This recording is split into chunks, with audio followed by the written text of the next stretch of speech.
اعوذ باللہ من الشیطان اللعین الرجیم بسم اللہ الرحمن الرحیم ان اللہ وملائکتہ یصلون علی النبی یا ایھا الذین آمنوا صلوا علیہ وسلموا تسلیما اللہم صل علی محمد وآل محمد وعجل فرجہ۔ محترم ناظرین، السلام علیکم ورحمۃ اللہ وبرکاتہ۔ آپ تمام حضرات کی خدمت میں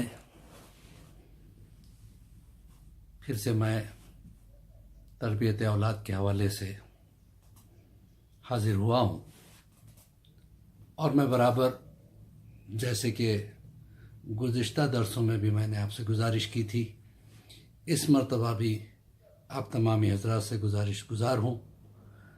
وہ یہ ہے کہ یہ ہمارا جو چینل ہے تربیت اولاد، یہ بچوں کے حوالے سے ہے۔ ہماری کوشش یہی ہے کہ ہمارا یہ جو سلسلہ ہے ان بچوں تک پہنچ جائے جنہیں دینی مدارس وغیرہ کا ماحول نہیں مل پاتا، اور ان کے پیرنٹس ایسی جگہ رہتے ہیں جہاں پہ آس پاس میں کوئی مدرسے نہیں ہے۔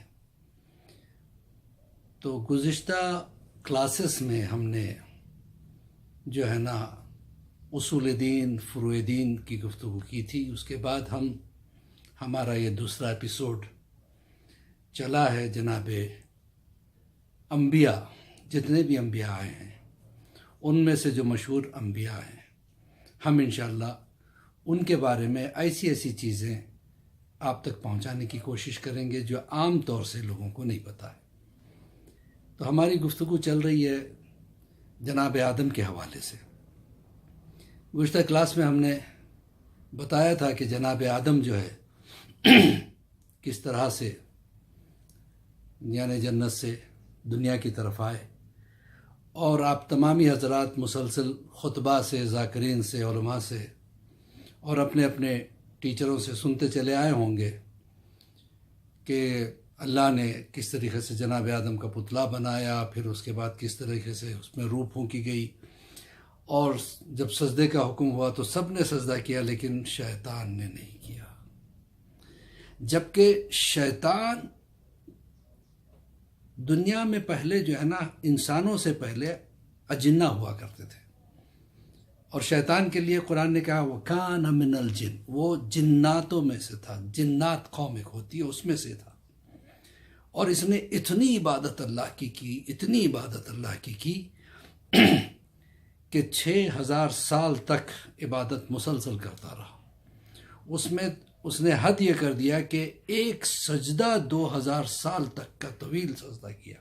بتائیے، اس وجہ سے وہ ملائکہ میں بھی مشہور ہو گیا۔ تو اللہ نے اس کو ترقی دی، آسمان پہ بلایا، اس کو ایک جگہ دیا، اس کو جو ہے نا ملائکہ کا ایک گروپ آف ملائکہ کا سردار بنا دیا۔ اسے اپنی عبادتوں پہ تکبر تھا، گھمنڈ تھا۔ اسے ابلیس کیوں کہا جاتا ہے؟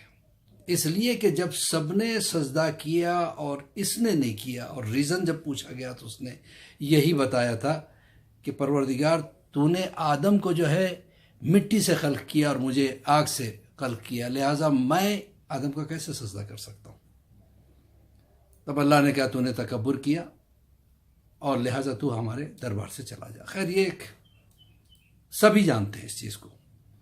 آج میں یہ بتاؤں اسے ابلیس کیوں کہا جاتا ہے۔ ابلیس کہتے ہیں مایوس ہو جانے والے کو، اللہ کی رحمت سے مایوس ہو جانا۔ جب اللہ نے اس کو نکال دیا تو مایوس ہو گیا۔ اسی لیے کہتے ہیں کہ دعا اگر قبول نہ ہو تو مایوس نہیں ہونا۔ جو مایوس ہوتے ہیں وہ شیطان کی سنت پہ چلتے ہیں۔ اللہ بہت بڑا رحمان ہے، کریم ہے۔ آپ سوچیں، شیطان کی دعا بھی اس نے قبول کر لی۔ جب شیطان نے کہا مجھے قیامت تک کی زندگی دے دی، دیکھیے اس نے سجدہ نہیں کیا تھا۔ اللہ چاہتا تو کہتا نہیں تیری کوئی دعا قبول نہیں کر سکتا، لیکن قیامت تک کی اس نے مہلت مانگی تو اللہ نے دے بھی دیا۔ تو جو اللہ شیطان کی دعا کو بھی سن لے، وہ انسان کی دعا کو کیوں نہیں سنے گا؟ لہذا کبھی مایوس نہیں ہوئیے گا۔